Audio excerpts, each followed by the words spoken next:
Shalom, salam berkat dari kami untuk pendengar sekalian.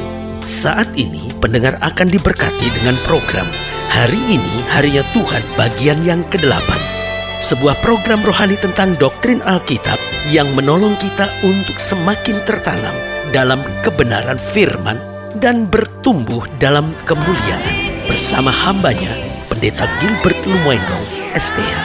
Banyak orang merasa doktrin Alkitab sebagai sesuatu yang membingungkan. Tetapi tahukah saudara bahwa doktrin Alkitab intinya adalah memahami Alkitab dengan benar, dengan pemahaman yang sistematis, sehingga kita terus dapat tertanam di dalam kebenaran firman, sehingga kita terus bertumbuh di dalam kemuliaan Allah. Buka hati saudara sekalian untuk menerima berkat-berkat firman-Nya hari ini. Hati seseorang sangat menentukan hasil dari pekerjaan seseorang. Saya ambil contoh sederhana. Orang bisa saja terlibat dalam pelayanan, tapi kalau hatinya hati bisnis, ini bahaya saudara-saudara. Karena selalu saya bilang begini, lebih baik seorang businessman berhati pendeta daripada seorang pendeta berhati businessman, saudara-saudara.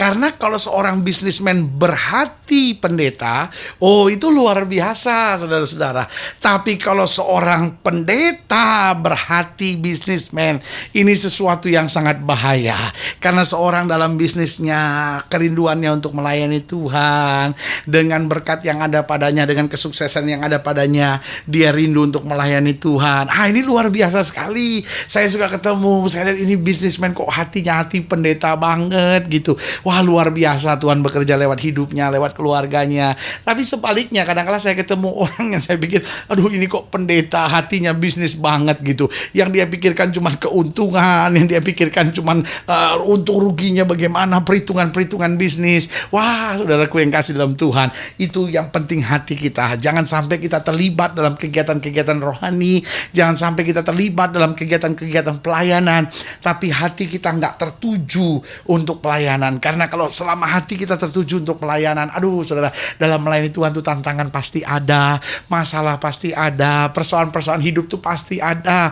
Tetapi kalau hati kita tertuju untuk pelayanan, kita tuh bisa tenang ngadapin segala sesuatu. Kita tuh bisa sabar ngadapin segala sesuatu. Kita bisa kuat menghadapi segala sesuatu karena kita tahu hati yang tertuju kepada pelayanan ini membuat kita hanya memandang Yesus dalam segala perkara. Dan waktu kita memandang Yesus dalam segala perkara, nggak ada persoalan yang terlalu besar karena kemuliaan yang kita pandang dalam Kristus itu mengatasi segala-galanya. Haleluya. Selamat datang dalam program kita hari ini, Harinya Tuhan, sebuah program rohani yang mengingatkan kembali kepada kita betapa pentingnya kita menjadikan firman Tuhan sebagai dasar keseharian hidup kita. Karena selama kita menjadikan firman Tuhan sebagai dasar keseharian hidup kita, langkah-langkah ke depan kita menjadi langkah-langkah yang penuh dengan kepastian, kemenangan, mujizat, dan perkara-perkara yang besar. Haleluya. Dan dalam program ini kita memang sedang bicara tentang hati yang tertuju untuk pelayanan. Ini sangat penting sekali. Saudaraku yang kasih dalam Tuhan, engkau boleh aja seorang mahasiswa, engkau boleh saja seorang pelajar, engkau boleh saja seorang ibu rumah tangga, engkau boleh saja seorang pedagang, bahkan engkau boleh saja seorang pejabat, engkau boleh saja seorang pensiunan, engkau boleh saja seorang ibu janda, engkau boleh saja seorang duda. Tetapi sebagai hamba Allah, saya mau ingatkan buat saudara, hati kita harus hati yang tertuju untuk pelayanan. Bahkan saudara yang anggota polisi, saudara yang merupakan hamba hukum, saudara-saudara yang merupakan alat negara, saudara-saudara yang anggota Angkatan Bersenjata Republik Indonesia, saya mau ingatkan saudara dimanapun saudara berada, hati kita adalah hati yang harus senantiasa tertuju kepada pelayanan. Haleluya. Nah, saudaraku yang kasih dalam Tuhan, hari ini pembahasan kita terambil dari 2 Timotius pasal 4, dari 2 Timotius pasal 4 ayat yang ke-11 sampai ayat yang ke-13. Ada sebuah pelajaran yang sangat indah, ada sebuah pelajaran yang sangat menarik yang bisa kita pelajari dalam 3 ayat ini. 2 Timotius pasal 4 ayat yang ke-11 sampai ayat yang ke-13. Dikatakan demikian, hanya Lukas yang tinggal dengan aku. Nah, ada kalimat yang luar biasa yang Paulus sampaikan kepada Timotius, jemputlah Markus dan bawalah ia kemari karena pelayanannya penting bagiku. Nanti saya jelaskan kenapa kalimat ini sangat luar biasa ketika Paulus bicara sama Timotius, jemputlah Markus dan bawalah ia kemari karena pelayanannya penting bagiku. Tikitus telah kukirim ke Efesus. Jika engkau kemari, bawa juga jubah yang kutinggalkan di Troas, di rumah Karpus, dan juga kitab-kitabku, terutama perkamen itu. Saudaraku yang kasih dalam Tuhan, bayangkan Paulus di masa-masa akhirnya, dia masih teringat untuk belajar, untuk mendalami Injil lebih lagi, supaya dia dapat dipersiapkan lebih lagi untuk masuk dalam pemahaman akan Kristus. Nah, tapi kalimat ini luar biasa ketika dia berkata, jemputlah Markus dan bawalah ia kemari. Saya mengerti, mungkin sudah bertanya, kenapa kalimat itu luar biasa? Saya mau sudah lihat dalam Kisah Rasul 15. Saya mau sudah lihat sama-sama sekarang dalam Kisah Rasul 15, sehingga sudah mengerti kenapa kalimat itu luar biasa. Apa latar belakangnya? Kenapa kalimat itu menjadi luar biasa? Apa yang terjadi sebetulnya dengan Markus di sini? Coba lihat dalam Kisah Rasul pasal 15. Kita mulai lihat dari ayat yang ke-36. Di ayat yang ke-36 dikatakan, dari Kisah Rasul 15, tetapi beberapa waktu kemudian berkatalah Paulus kepada Barnabas, baiklah kita kembali kepada saudara-saudara kita di setiap kota di mana kita telah memberitakan firman Tuhan untuk melihat bagaimana keadaan mereka. Barnabas ingin membawa juga Yohanes yang disebut Markus. Nah ini nih, Barnabas mau membawa Markus yang kita baca tadi itu di dalam 2 Timotius 4 ayat yang ke-11. Nah, tetapi dikatakan begini, Barnabas ingin membawa juga Yohanes yang disebut Markus. Tetapi ayat 38 dari Kisah Rasul 15, Paulus dengan tegas berkata bahwa tidak baik membawa serta orang yang telah meninggalkan mereka di Pamfilia dan tidak mau turut bekerja bersama-sama dengan mereka. Sehingga karena Markus ini, perhatikan baik ayat 39, hal itu menimbulkan perselisihan yang tajam sehingga mereka berpisah dan Barnabas membawa Markus juga serta berlayar ke Siprus. Jadi saudara lihat, Paulus berselisih dengan Barnabas. Dan tadinya Paulus dan Barnabas adalah dua orang yang sangat kuat dalam pelayanan. Tiba-tiba berselisih karena seorang yang bernama Markus ini. Tetapi yang menarik perhatian saya di sini, justru ketika Paulus ada dalam penjara, Paulus bilang sama Timotius, jemputlah Markus dan bawalah ia kemari. Bukankah ini sesuatu yang sangat luar biasa? Karena Paulus di sini dikatakan pada ayatnya yang ke-11, jemputlah Markus dan bawalah ia kemari karena pelayanannya penting bagiku. Nah, saudaraku yang kasih dalam Tuhan, pelajaran apa yang bisa kita ambil di sini? Setelah Paulus tadinya marah dengan Barnabas, berpisah karena soal Markus, dan tiba-tiba dia bilang, panggil Markus karena pelayanannya penting bagiku. Nah, pelajaran apa yang bisa kita ambil? Yang pertama, bahwa dalam pelayanan pekerjaan Tuhan, kita harus berani membuang gengsi. Saudaraku yang kasih dalam Tuhan, gengsi dong. Paulus tadinya ribut sama Barnabas soal Markus, dan sekarang tiba-tiba dia bilang, bawa, jemput Markus kemari karena pelayanannya penting bagiku. Saudaraku yang kasih dalam Tuhan, gengsi dong buat Paulus untuk panggil lagi sebetulnya Markus. Tapi ini yang menarik, pelajaran yang perlu kita ambil, bahwa dalam pelayanan pekerjaan Tuhan kita harus berani membuang gengsi. Jika pelayanan pekerjaan Tuhan membutuhkannya, kita harus berani menanggalkan setiap gengsi kita. Tahukah saudara, banyak rumah tangga tidak bisa damai, tidak bisa sukacita. Kenapa? Karena suami masih menyimpan gengsi, istri masih menyimpan gengsi. Ya saya sih tahu, suami saya sekarang udah minta maaf, tapi gengsi dong kalau saya langsung menerima dia.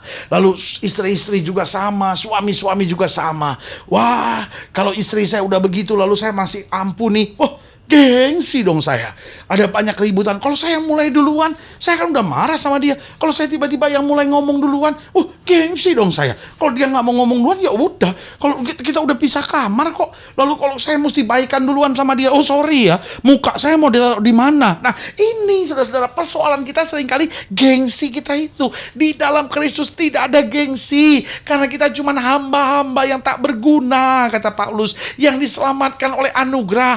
Masa kita udah hamba budak mau sok gengsi lagi? Ayolah, mari kita jadi orang yang menanggalkan gengsi dan bilang, Tuhan, hidup saya karena anugerah. Biarlah manusia menyalibkan daging saya sehingga aku hidup, namun bukan lagi aku yang hidup, tapi Kristus yang hidup dalam aku. Jadi yang pertama, ingat, dalam pelayanan pekerjaan Tuhan kita harus berani membuang gengsi. Yang kedua, dalam pelayanan pekerjaan Tuhan kita harus berjiwa besar untuk mendahulukan kepentingan pelayanan lebih daripada apapun. Waktu Paulus berkata, jemputlah Markus dan bawalah ia kemari, ada alasannya. Karena pelayanannya penting bagiku. Bukan soal orangnya. Mungkin bisa saja dengan orangnya aku tidak terlalu suka.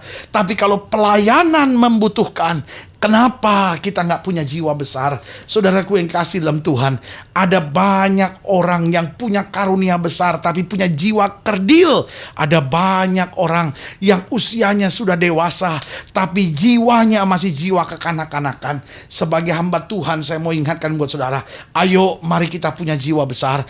Pelayan-pelayan Tuhan, mari kita punya jiwa besar. Suami-suami, ayo punya jiwa besar. Istri-istri, ayo punya jiwa besar. Orang-orang muda, ayo kita punya jiwa besar untuk mendahulukan kepentingan pelayanan lebih daripada apapun dalam kehidupan kita. Dan yang ketiga, waktu kita bicara tentang hati yang tertuju untuk pelayanan, apa yang bisa kita pelajari? Bahwa dalam pelayanan pekerjaan Tuhan, kita harus percaya bahwa segala sesuatu Allah izinkan untuk kebaikan.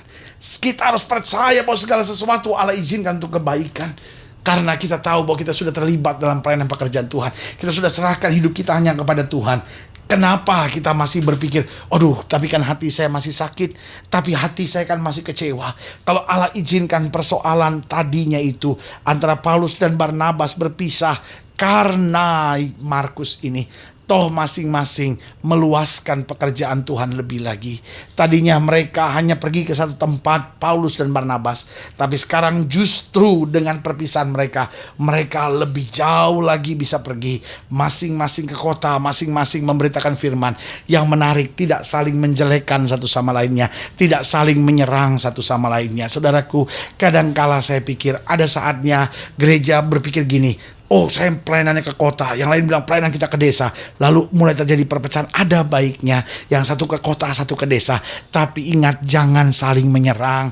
Ada langsung seringkali terjadi satu menyerang ke yang lain dan berkata, apa itu cuma bikin orang kaya. Yang lain bilang, apa itu gak punya iman. Serang-serangan mulai terjadi. Mari dari mimbar-mimbar di gereja kita, biarlah hanya kasih Allah yang kita beritakan. Hanya firman Allah dari mulut hamba-hamba Tuhan kita. Biarlah hanya pengharapan dan kabar Injil yang keluar. Jangan bicara tentang kesalahan orang, jangan bicara tentang kesalahan hamba Tuhan lain, tapi saling membangun, saling melengkapi bagi tugas kemuliaan Kristus. Sehingga kita dapat berkata, pelayanan pekerjaan Tuhan itu yang penting bagiku, karena hati kita hanya tertuju untuk pelayanan. Saudara yang kekasih dalam Tuhan, jika saudara ingin didoakan secara khusus, saya mau berdoa buat setiap saudara. Saudara yang sakit, saudara yang berbeban berat, silahkan langsung saudara dapat hubungi kami, baik melalui telepon, baik melalui surat, baik melalui website kami. Kunjungi website kami, karena kami ada untuk membawa Bapak Ibu sudah senantiasa lebih dekat pada Tuhan dan mengalami kasih kuasa mujizat yang luar biasa. Haleluya. Secara khusus saya juga mau berdoa untuk setiap saudara yang sakit, setiap saudara yang berbeban berat, karena kita percaya bahwa bagi Yesus tidak ada perkara yang mustahil. Saudara-saudara yang ingin didoakan secara khusus boleh taruh tangan kanan saudara di dada dan kita akan berdoa. Mari kita berdoa. Bapa, dalam nama Yesus, hamba doa buat yang sakit, hamba doa buat yang berbeban berat, hamba doa buat setiap mereka yang sedang menghadapi masa-masa yang sukar, rumah tangga yang dihambang perceraian, orang-orang muda yang sedang menghadapi kenyataan hidup yang berat, mereka yang selama ini sedang menyimpan gengsi, mereka yang selama ini punya jiwa kerdil, jiwa kekanak-kanakan, mereka yang senantiasa tertekan karena tidak percaya bahwa segala sesuatu Allah izinkan untuk kebaikan. Bapak, hamba berdoa dalam nama Yesus, Tuhan jamah sehingga hari ini menjadi hari mujizat, hari kemenangan, hari kekuatan untuk kami melihat perkara-perkara yang besar. Di dalam nama Yesus kami berdoa. Haleluya. Amin. Saudaraku yang kasih dalam Tuhan, kita sudah berdoa. Ingat, Allah tidak pernah lalai menepati janjinya. Inilah saatnya buat kita untuk bangkit bersemangat, bersuka cita dalam menghadapi segala perkara, karena kita tahu bersama Yesus kita cakap menanggung segala perkara. Doa saya menyertai saudara. Sampai berjumpa pada program berikut, dan jangan lupa jadikan hari ini harinya Tuhan. Haleluya.